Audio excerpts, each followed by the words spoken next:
Good morning everyone, आप लोग का स्वागत करते हैं हमारे यूट्यूब चैनल मेकर नोट में। आज का हमारा टॉपिक है पिट्स इंडिया एक्ट ऑफ 1784। इससे पहले हमने पढ़ा था कि रेगुलेटिंग एक्ट में क्या क्या होता है, उसके कुछ प्रोविजंस देखे थे और वह रेगुलेटिंग एक्ट क्यों नहीं चल पाया था, इसके ड्रॉबैक्स भी देखे थे।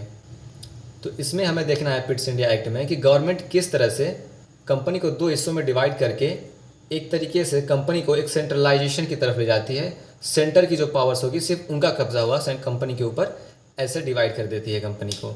तो हमें देखना है कि पिट्स इंडिया एक्ट को लाया क्यों जाता है। तो फर्स्ट देखते हैं कि पिट्स इंडिया एक्ट को और किस नाम से जाते हैं। पिट्स इंडिया एक्ट को रेगुलेटिंग एक्ट ऑफ 1784 भी कहा जाता है, but as Pitt's India act को लाने वाले ब्रिटिश के प्राइम मिनिस्टर विलियम पिट्स थे, इसलिए इस एक्ट का नाम पिट्स इंडिया एक्ट रख दिया गया। सेकेंड था, इसे east India company act of 1784 भी कहते हैं। ये आपको याद रखने वाली बात है, ठीक है। फिर नेक्स्ट आता है कि pass by the British parliament to correct all the defects of regulating act. Regulating act के जो भी डिफेक्ट्स है, ड्रॉबैक्स है, उन्हें क्लियर करने के लिए ब्रिटिश पार्लियामेंट इस एक्ट को लाती है, ठीक है। फिर नेक्स्ट देखते हैं कि इसमें कौन कौन से प्रोविजंस हैं। फर्स्ट प्रोविज़न इसमें आता है कि इसमें डिवीज़न ऑफ पावर होता है। किसके किसके बीच में डिवीज़न ऑफ पावर होता है? एक ब्रिटिश गवर्नमेंट के बीच में डिवाइड हो जाता है और दूसरी कंपनी के लिए डिवाइड हो जाता है। तो फर्स्ट देखेंगे इसमें क्या है, डिवीज़न ऑफ पावर होता है। पढ़ेंगे इसमें कि ब्रिटिश गवर्नमेंट, फर्स्ट इसमें होता है कि डिवीज़न ऑफ पावर होता है। डिवीज़न ऑफ पावर में क्या क्या होता है वो देखते हैं कि between British government and company with the final decision making power resting with the government. इसमें क्या है कि कंपनी जो है ईस्ट इंडिया कंपनी, उसे दो हिस्सों में डिवाइड कर दिया जाता है, पॉलिटिकल एंड कमर्शियल। पॉलिटिकल जो भी पावर्स थी वो सारी की सारी ब्रिटिश गवर्नमेंट के हाथ में चली जाती हैं और कंपनी को कह दिया जाता है कि आप सिर्फ ट्रेड को संभालेंगे, ठीक है। तो आप यहाँ पे धीमे धीमे समझ रहे हैं कि जो भी कंपनी है वो सारे डिसीजंस मेकिंग पावर अपने हाथों में ले रही थी। कंपनी को दो हिस्सों में डिवाइड कर दिया जाता है। फर्स्ट, जिसे ब्रिटिश गवर्नमेंट रिप्रेजेंट करती थी उसे बोर्ड ऑफ कंट्रोल कहा गया। दूसरे, जिसे कंपनी को रिप्रेजेंट करती थी उसे कोर्ट ऑफ डायरेक्टर्स कहा गया। बोर्ड ऑफ कंट्रोल जो है वो 6 लोगों का ग्रुप था, जिसमें स्टेट ऑफ सेक्रेटरी थे, chancellor of executive and 4 privy council members थे। जो चांसलर ऑफ एग्जीक्यूटिव थे उन्हें क्वीन का या क्राउन का एडवाइज़र भी कहा जाता था, और जो 4 प्रिवी काउंसिल मेंबर्स थे वो एडवाइज़र के अंडर आते थे। देन नेक्स्ट है कि कोर्ट ऑफ डायरेक्टर्स क्या थे। कोर्ट ऑफ डायरेक्टर्स जो थे कंपनी के एग्जीक्यूटिव्स थे।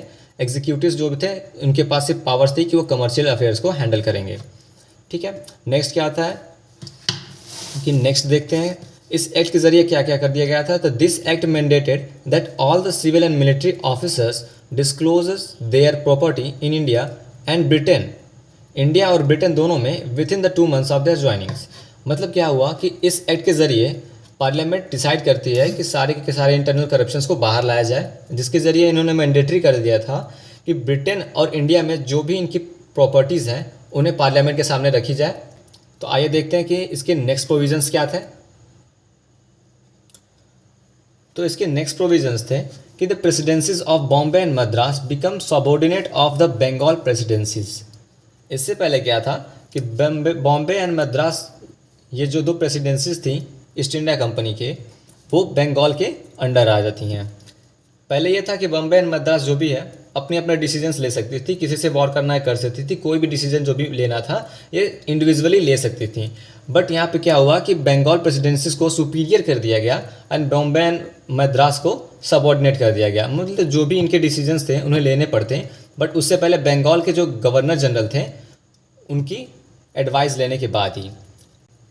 देन नेक्स्ट क्या आता है कि इसके फीचर्स देखते हैं। इस एक्ट के ज़रिए ऐसे कौन कौन से फीचर्स दर्शाए जाते हैं। तो फर्स्ट आता है कि this act made a distinction between the commercial and political activities of the east India company. जैसा कि हमने पहले देखा था कि कंपनी को 2 हिस्सों में डिवाइड कर दिया गया। वहाँ पे जहाँ पे कमर्शियल ट्रेड कंपनी के एग्जीक्यूटिव्स संभालते थे, जिन्हें कोर्ट ऑफ डायरेक्टर्स कहा जाता था। एंड नेक्स्ट आते हैं जो पॉलिटिकल एक्टिविटीज़ को संभालते थे, जिन्हें बोर्ड ऑफ कंट्रोल कहा जाता था, जो डायरेक्ट ब्रिटिश गवर्नमेंट के अंडर आते थे, ठीक है। फिर नेक्स्ट आता है कि for the first time the term British position in India was used. As हमने अभी पढ़ा कि कोलकाता को first time capital of British position in India कह दिया गया था। तो जो ये टर्म है the British position in India, इसको first time Pitt's India act 1784 में यूज किया गया था। ये आपको याद रखने का पॉइंट है। थर्ड देखेंगे कि direct control over Indian administration. जैसे कि हमने प्रीवियसली पढ़ा कि बोर्ड ऑफ कंट्रोल जो थे वो ब्रिटिश गवर्नमेंट को रिप्रेजेंट करते थे, जिसकी वजह से सारे की सारी civil and military affairs means कि पॉलिटिकल्स जो भी पावर्स थी वो सारी की सारी गवर्नमेंट के हाथ में जाने लगी।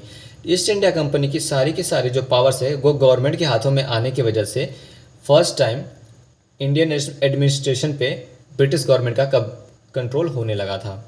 देन फोर्थ पॉइंट पढ़ेंगे कि the company become subordinate to the British government unlike previously means में है कि रेगुलेटिंग एक्ट में कंपनी में यह डिसाइड किया था कि आपके जो भी अफेयर्स है उसे हम रेगुलेट करेंगे, उसे हम संभालेंगे, उसे हम डिसीजन में आपकी हेल्प करेंगे। लेकिन धीमे धीमे क्या हो रहा है कि इन्होंने बोर्ड ऑफ कंट्रोल बना दिया कि आपके पॉलिटिकल अफेयर्स को ये हम देख लेंगे, आप सिर्फ कंपनी के ट्रेड को देखिए।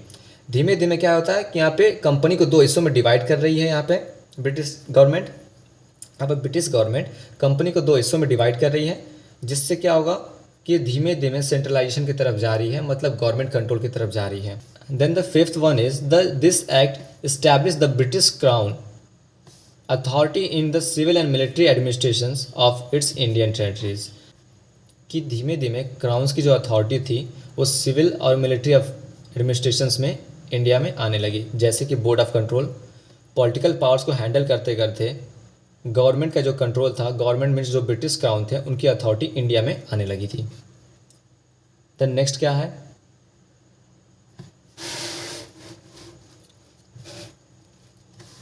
देन हम नेक्स्ट पढ़ेंगे कि उसके ड्रॉबैक्स क्या थे। यह एक्ट तो आ गया था बट ये एक्ट भी फेलर रहा था, तो हम पढ़ेंगे कि इसको फेल होने के पीछे क्या क्या रीजंस थे। तो आइए देखते हैं कि what was the drawbacks of this act.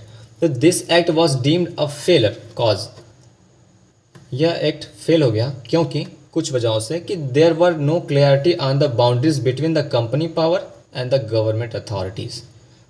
यह एक्ट चल नहीं पाया क्योंकि उनके पास कोई भी सीमा नहीं बनाई गई थी कि कंपनी की जो पावर्स थे और गवर्नमेंट के जो पावर्स थे उनमें कोई डिवीज़न अच्छे से नहीं किया गया था। एज यह एक्ट इतनी जल्दी में लाया गया था तो इसके अच्छे से क्लैरिफिकेशन नहीं किए थे, वेल डिवीज़न नहीं हुआ था, जिसकी वजह से एक्ट ज़्यादा दिन तक नहीं चला। देन नेक्स्ट क्या आता है कि governor general had to serve the two masters. इसका थे जो भी कलकत्ता के या बंगाल के गवर्नर जनरल थे उनको दो मास्टर्स को सर्व करना पड़ रहा था। दो मास्टर्स मीन्स उनको बोर्ड ऑफ कंट्रोल को भी जवाब देना पड़ रहा था एंड कोर्ट ऑफ डायरेक्टर्स को भी, एक कंपनी को भी जवाब देना पड़ रहा था और गवर्नमेंट को भी, जिसकी वजह से ये अपने रिस्पॉन्सिबिलिटीज़ को सही से हैंडल नहीं कर पाते हैं। देन नेक्स्ट आता है कि no clear boundaries between the responsibilities of board of control and court of directors. अभी तक तो यह था कि गवर्नर जनरल्स को दो मास्टर्स को सर्व करना पड़ रहा था, बट बोर्ड ऑफ कंट्रोल जो थे जो कि पॉलिटिकल पावर्स को रिप्रेजेंट करती थी एंड कोर्ट ऑफ डायरेक्टर्स जो है कंपनी के कॉमर्स को जो देखते थे उनकी पावर्स को भी अच्छे से क्लियरली डिफाइन नहीं डिफाइन किया गया था, जिसकी वजह से board of control and court of directors अपने अपने मुद्दों पर सही से काम नहीं कर सकते थे।